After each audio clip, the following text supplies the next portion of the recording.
Papua untuk semua suku bangsa yang ada di dunia ini.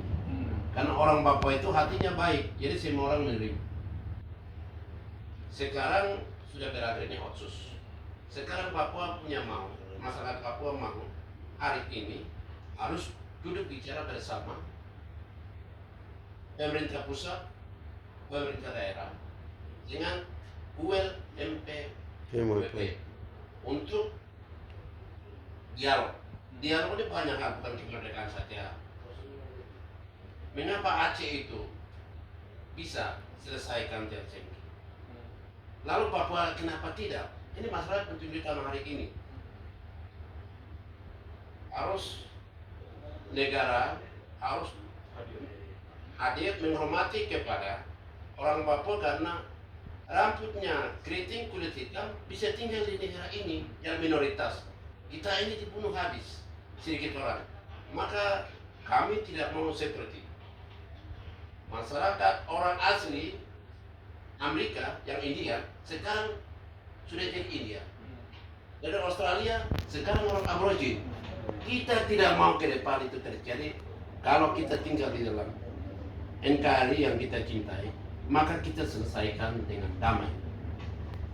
Di mana kami wakil rakyat, DPR Papua datang ke sini, seluruh fraksi-fraksi dari DPR Papua, dari pimpinan sampai pimpinan fraksi datang di DPRD untuk minta tolong untuk revisi undang-undang yang Otsus ini, yang 2 pasal ini jangan terlalu dianggap kami bahwa itu terlalu dari kesan-kesan. Harus proses waktu selesaikan supaya 2 pasal itu harus kembalikan kepada MRP dan DPRP, karena kami adalah perpanjangan tangan dari pemerintah pusat kepada daerah, agar kita duduk sama-sama selesaikan supaya ke depan tidak pula antara horizontal konflik tiap hari terjadi di Papua. Kasihan, mengapa? Masyarakat sipil korban, TNI Polri juga korban.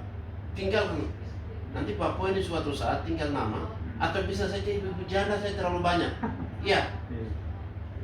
Karena sekarang Papua merdeka juga harga mati, NKRI juga harga mati. Jadi semua ini biasa paku bentrok. Salah satu win-win solusi dialog. Seperti Aceh supaya kita tenang aman. Ini harus kita tinggal. Jadi kita harap Papua hari ini tidak minta pemekaran. Tidak datang dari resmi lembaga, tapi kepala suku lah apa itu tidak benar. Itu mengacaukan situasi. Akhirnya hari ini bentrok di Papua. Kita sekarang hari ini datang tim besar dari DPR Papua. Ini adalah aspirasi daripada rakyat Papua itu. Sehingga ada yang bilang kita minta pemekaran. Hari ini Papua tidak minta pemekaran. Kalau minta pemekaran jujur saya bicara dari hati nurani saya seorang Papua. Orang Papua akan habis tinggal nama pulau itu. Nanti suatu kelak orang bilang bahwa sejarah orang kulit hitam, rambut keriting tinggal di pulau ini hilang.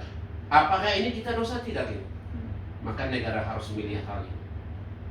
Apa yang kami bicara aspirasi rakyat Papua yang bicara hari ini, itulah yang akan bisa pemerintah pusat akan mendengar. Saya percaya dan yakin bahwa Menteri Dalam Negeri adalah mantan Kapolda Papua. Dan dia memang benar-benar memahami orang Papua penisiatnya apa. Kita orang Papua itu bahasanya kasar, kulitnya hitam, tapi hati ini emang seperti mutiara yang ada di taruh sana. Mutiara hitam. Kita orang baik, dianggap orang tidak baik, tidak. Dan kita harus bangga di negara kita ini, yang kita cintai ini. Di dalam itu ada kulit hitam. Ini berwarna bagus. Untuk itu intinya pemekaran kami tidak mau. Seperti Provinsi Papua Selatan. Bapak Ibu tahu bahwa di Kabupaten Merauke, anggota DPRD dari 40 sekian, orang Papua hanya sekarang 6 anggota DPRD. Hasil pemilu 2019-2024. Bayangkan, Kabupaten Kerong, Kabupaten Sarni, Mapi, Bovendigul, Asmat, Kabupaten Merauke, Kota Jayapura, Kabupaten Jayapura. Hari ini saya jujur katakan, saya wakil rakyat di DPRD di Senayan ini, bahwa Kita hari ini orang Papua mengurus KTP di Jawa, di Jogja, susah. Susah ampun. Sudah rekomendasi, sudah izinnya, udah susah. Masuk ke Papua, sudah tiba di bandara, KTP sudah ada, tempat kerja sudah ada, tanah ada. Dan kita orang Papua ini mau bikin apa? Ini Tuhan kasih kami untuk negeri yang kita bisa jaga sama-sama. Untuk itu, sebagai wakil rakyat, saya ketua fraksi PAN DPR Papua. Sudah sampaikan kepada teman-teman kami dari fraksi PAN di DPR ini bahwa apa yang kami bicara dari DPR Papua itulah hasil murni daripada hati orang Papua. Jadi intinya dari semua ini harus Papua dengan Jakarta dialog damai supaya seperti Aceh selesai persoalannya. Kedua, pemekaran kami tolak. Ya. Ketiga, dua pasal itu kembalikan kepada MRP dan DPRP selesai. Sekarang Jakarta mau teman-teman dari sini, terus kita ini perpanjangan tangan dari pemerintah pusat ke daerah. Seolah-olah kita ini tidak ada apa-apa. Jakarta mengambil keputusan, Papua masalah di atas masalah, konflik terjadi, kita pusing. Salah satu kemarin rasis di Surabaya. Itu masalahnya besar.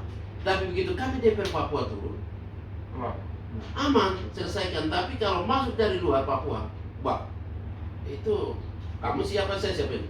Paku Bentrok itu terjadi. Untuk itu kepada pemerintah pusat, dan hari ini mendengar, saya ketua fraksi PAN DPR Papua, mendengar Menteri Dalam Negeri adalah mantan Kapolda Papua yang tahu isi hati orang Papua.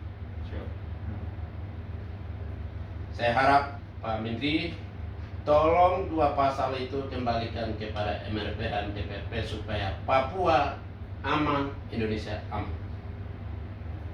Salah satu dialog itu bukan kemerdekaan saja. Dialog itu dialog apa saja bisa. Ini dilakukan maka masyarakat Papua itu bisa tenang. Tapi kalau tidak, revisi undang-undang Otsus ini jalan, masalah tidak akan habis. Saya yakin tidak akan, nanti kita pusing. Negara akan pusing. Apalagi sekarang COVID, semua anggaran kita sudah semakin minus. Mungkin ya, sehingga mungkin pemekaran ditangguhkan dulu untuk sementara. Ya, nama saya Sinut Busuk, Ketua Fraksi PAN DPR Papua. Selamat sore, terima kasih banyak.